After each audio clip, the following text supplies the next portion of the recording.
Assalamualaikum warahmatullahi wabarakatuh. Halo semuanya. Waalaikumsalam. Jumpa kembali di kanal YouTube Doni Mars dan kali ini kita di podcast. Bukan podcast ya. Apa Ya. tuh? Saking lamanya ya nggak bikin NGN. Ngaji kan, no? Ngaji Genong. Ya, di playlist Ngaji Genong. Nah, di apa tuh tadi playlist Ngaji Genong kali ini kembali bersama Al Mukarram Ustadz Kiai Haji Tubagus Imam Ibrahim Kiai Haji selaku berat, selaku narasumber kakek tercinta. Nah, di kajian kita kali ini ada apa? Ada triggernya sih sebetulnya ya. Akhir-akhir ini di berbagai podcast di TikTok, di YouTube dan sebagainya ada sebuah peristiwa terkait tentang peristiwa yang dianggap sebagai niradab. Yang menarik adalah komentar-komentar netizennya nih, ya. Iya. Salah satunya yang disoroti adalah misalnya gini, banyak yang berkomentar begini, wih sayang banget itu orang kan katanya berilmu tapi kok tidak beradab. Nah, saya lebih menarik ke sananya. Makanya kemudian istilahnya idiom adab di atas ilmu itu banyak bermunculan di kolom komentar tuh. Dahulukan adab daripada ilmu, atau katanya percuma berilmu kalau nggak punya adab, katanya, atau niradab itu tadi katanya. Apalagi kalau beneran nggak berilmu, ya kan, berilmunya saja kalau tidak beradab ya, atau dianggap niradab itu kan jelek gitu ya, apalagi benar-benar kosong gitu ya. Nah, jadi bagaimana tuh sebenarnya kayak ya istilah adab di atas ilmu itu berasal dari mana? Kalaupun iya, seperti apa sebenarnya penerapannya yang tepat gitu loh? Apakah pengertian adab ini hanya sebatas sopan santun? Ya kan itu kan banyak yang awam mengartikannya kan adab itu sopan santun saja. Misalnya ke yang lebih tua, ya kan, hormat atau punten atau apalah gitu ya. Atau misalnya ke gurunya gitu kan dan sebagainya. Apakah sebatas sopan santun atau memang ada tingkatan yang lebih tinggi atau lebih dalam yang memang harusnya kita tahu gitu. Jadi menempatkan itu. Oke. Masya Allah. Itu sih sebenarnya yang bikin penasaran. Iya. Bismillahirrahmanirrahim. Kita nggak komentarin tentang kejadiannya, tokoh per tokohnya karena kita nggak sebut nama nih. Sudah kenyang ya. Iya udahlah, udah banyak yang bahas. Yang pasti pesan saya satu aja, jangan pernah senang melihat orang lain jatuh. Nah, karena ketika kamu senang, apalagi sampai kamu mencaci maki kesalahan yang dibuat orang lain, dipastikan kamu akan diuji dengan kesalahan yang sama sebelum kamu mati. Itu ada hadisnya. Jangan kita suka menghina orang karena dia berbuat salah. Nah, kita nih suatu waktu akan ditakdirkan oleh Allah berbuat kelakuan kayak gitu, hal yang sama, kesalahan yang sama, agar tahu rasanya di posisi itu seperti apa. Mari kita titik beratkan kepada pembahasan adab di atas ilmu. Nah, saya pengen ngebahas komen netizen yang banyak ngomentarin itu. Oke. Jadi adab di atas ilmu. Adab itu apa sih? Dari kata adab itu kan kemudian berkembang menjadi peradaban. Nah, iya. Civilization. Peradaban, kemanusiaan yang adil dan beradab. Adab itu apa sih intinya?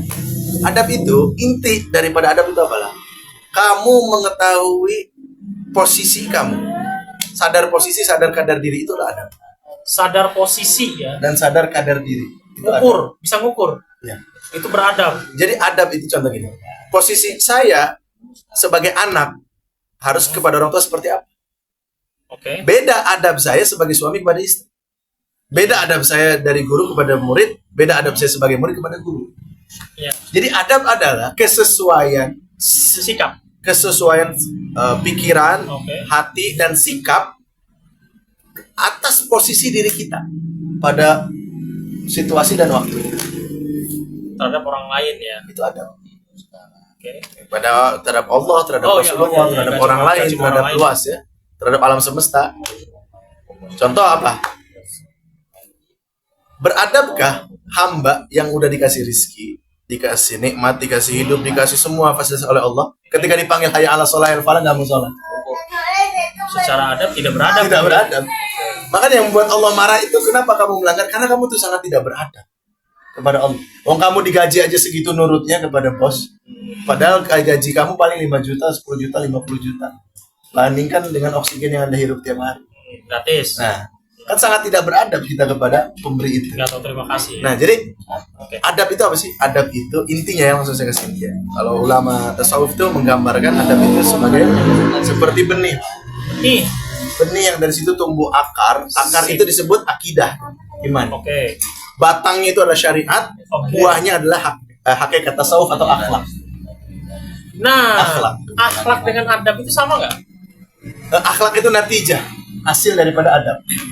Akhlak, adab, sopan santun. Nah itu sebenarnya kan 3 hal yang berbeda tuh. Ya, sopan santun, akhlak, Gini. adab. Karena kalau yang awam tuh banyak yang menyamakan. Oke. Akhlak itu ya harus berakhlak, harus sopan, Akhlak harus itu, gini, harus beradab. Akhlak itu Sopan santun natijah lagi. lahir daripada adab. Sopan santun bagian daripada akhlak. Sopan santun tuh bagian daripada akhlak Akhlak. buahnya. Ya, dan akhlak itu lahir daripada benih. Akhlak tuh dari benih. Si adabnya itu benihnya itu. Benih. Oke. Gambarkan. Yang ditumbuhkan lewat syariat. Jadi bahkan akidah itu terpengaruh sekali oleh adab seseorang. Coba, orang sama-sama Islam mengimani kepada Allah. Tapi kenapa yang satu husnuzan, yang satu suudzon? Kepada Allah. Iya. Oke. Sering kan? Ya, ya. Contoh, Nabi Ibrahim, kurang apa diujinya? Dibakar. Ya. Adakah yang ujiannya seberat Ibrahim? Nggak ada. Ayo. Tapi karena adabnya Ibrahim kepada Allah, dia tetap husnuzon akan pertolongan Allah. Kita baru dipecat dari kantor aja, marahnya kayak, ya kan? Padahal kita tetap mengatakan sama-sama beriman kepada Allah. Nah, yang membedakan apa? Kualitasnya itu, adabnya. Adab Ibrahim kepada Allah begitu tinggi, alaihissalam. Adab kita sangat kurang aja. Kasih masalah sedikit aja, ngomelnya ngebawa gitu. Atau keinginan kita tidak terwujud. Ya. Oh, itu kan udah tuh hilang adab. Ya, hilang adab. Begitu. Oke, jadi posisinya adalah adab, Itu benih. akhlak. Ya, Di akhlak atas itu buah. buahnya. Makanya Nabi, aku diutus liutammima makarimal akhlak, untuk menyempurnakan akhlak, menghasilkan buah yang bagus Oke. dari pohon itu. Dan buah yang bagus hanya lahir dari batang yang sehat. Ya. Batang yang sehat lah hanya tumbuh dari akar yang Akar yang kuat, bagus, lalu akarnya dari bibit. bibit yang bagus atau biji. Seed itu tadi ya, benih. Nah, disebut seednya itu yang nggak bisa diupayakan, itu pilihan Allah. Seed itu, Benihnya tuh. benihnya itu. Menarik. Anda nggak memilih kan lahir dari rahim Iya, seorang muslim. iya. Contohnya. Benihnya itu. Terus kalau begitu kita balik ke tadi tuh, balik ke laptop tuh, apa? Ya. Adab di atas Ilmu. ilmu. Istilah Ya. itu tuh dari mana sih? Kayak Eh. bener gak sih istilah itu, atau jangan-jangan cuma peribahasa aja yang memang salah, jadi salah kaprah? Memang itu Memang itu digunakan ucapan. oleh para ulama ya, di generasi tabiin itu sudah disuarakan. Begini, Pemaknaannya hanya mungkin yang salah ya. Pemaknaannya. Kita nih yang nggak salah, enggak juga. kurang komprehensif Oke. atau kurang mendalam. Nah, kita dalam Kita menganggap bahwa adab yang dimaksud di atas ilmu di situ hanya tentang gestur, etika, sopan santun, soal kepantasan, kepantasan sikap, kepantasan gaya bicara, dan kepantasan lain-lain. Ya, sebenarnya adab sendiri kalau diartikan ke Indonesia, artinya kepantasan ya. Oke. Ya, tidak beradab kamu kepada orang tua ngomong begitu, artinya kamu tidak pantas sebagai Oke. anak berlaku.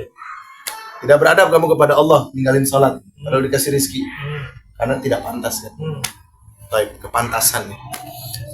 Begini, itu tuh sebenarnya lebih kepada kaitannya dengan akidah. Oke. Betul bahwa adab di atas ilmu diartikan dalam konteks sopan santun, kepantasan yang tadi juga. Tapi kalau kita kaji lebih dalam, itu terminologi yang menggambarkan posisi akidah seseorang, kualitas akidah seseorang. Saya kasih gambaran. Nabi Adam alaihissalam dan iblis. Oke. Nabi Adam berbuat salah nggak? Iya, makan apa? Buah kuli, melanggar perintah Allah. Iblis berbuat salah nggak? Ya, Nggak mau sujud kepada Adam. Oke. Kenapa Nabi Adam kemudian jadi Nabiullah, diangkat jadi kekasih Allah? Iblis dilaknat. What's the difference? Sama-sama berbuat salah mereka. They did a mistake. karena Adam bertobat. Dolamna anfusana itu ya yang diabadikan Tuhan. Intinya gitu. Oke. Adam ketika berbuat salah, dia menisbatkan kesalahan itu kepada dirinya. Rabbana dzalamna anfusana. Iblis ketika berbuat salah, dia nisbatkan kesalahan itu kepada Allah. bima aghwaytani. Ya Allah, karena Engkau telah menyesatkan aku, melencengkan aku. Oke, sekarang kalau kita kaji secara hakikat. Adam berbuat salah. Takdir siapa? Takdir Allah itu. Iblis berbuat salah. Takdir siapa? Takdir Allah. Takdir Allah.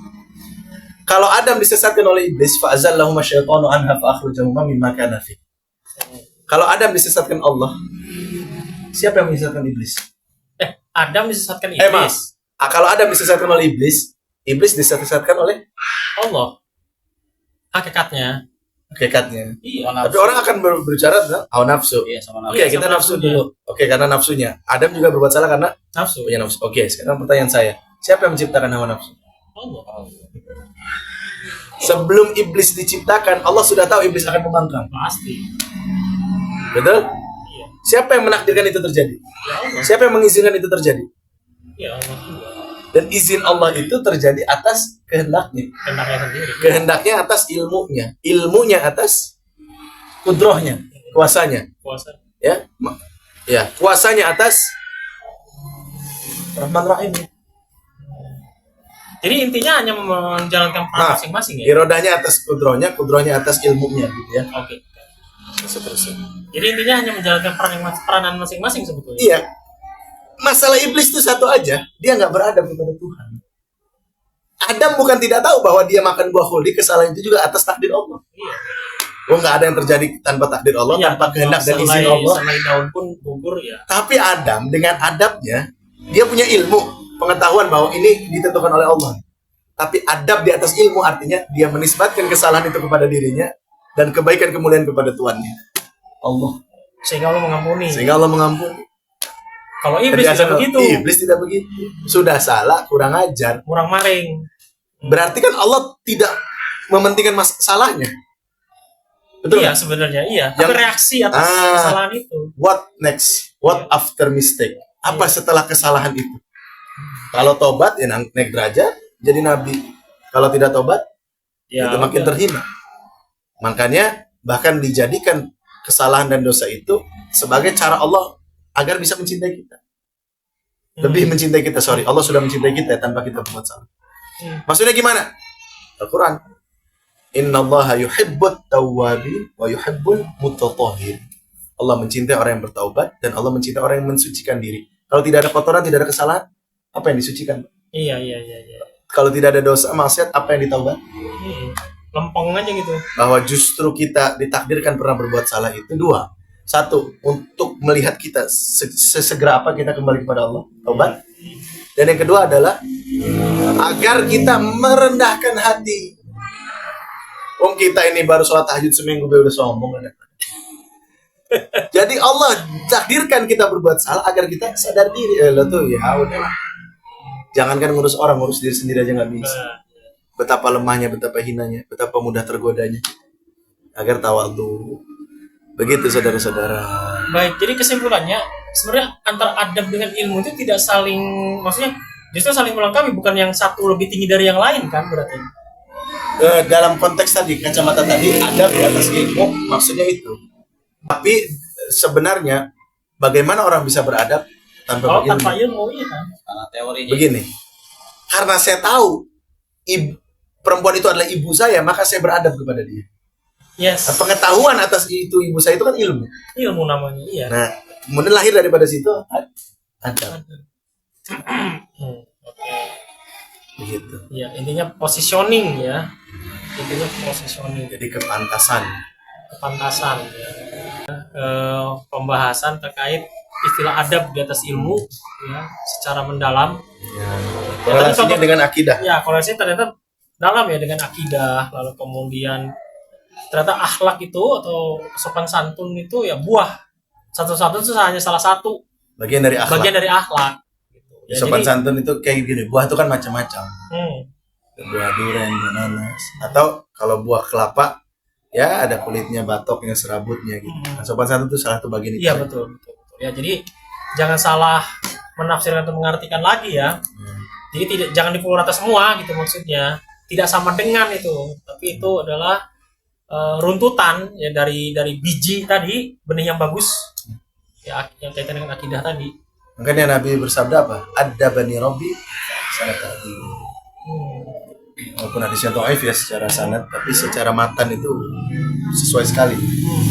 Untuk menggambarkan itu. Ya, Allah mendidik adab kepadaku, maka adabku menjadi sangat bagus. Ya, karena bibitnya bibit unggulan. Kan begini. Kalau Anda menanam biji duren, jangan mengharapkan tumbuh jeruk. Ya iya, betul. Ya kan? Ya. Kalau bibitnya duren, yang tumbuh pasti duren. Kalau bibitnya apel, yang tumbuh pasti apel. Ya, gitu. Ya, jadi ya. Semua itu tergantung dari seednya juga, sesuai, dari bibitnya itu. Nah, bibit Rasulullah itu memang bibit terbaik dari yang terbaik dari yang terbaik. Ya, oke, cukup jelas sepertinya ya. Mudah-mudahan pemaparan tadi mudah-mudahan bisa bisa diterima ke satu, kemudian juga bisa mencerahkan, ya, menjelaskan ya maksudnya pemahaman terkait istilah-istilah tadi itu.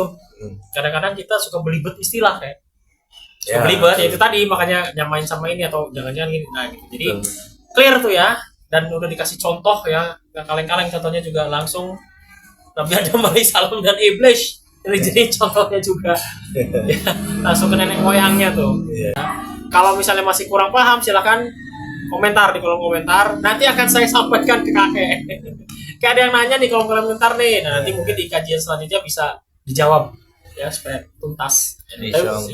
Tapi mudah-mudahan ini juga sudah cukup jelas sih harusnya. Ya gitu aja untuk episode Gaji Genong kali ini dengan tema adab di atas ilmu.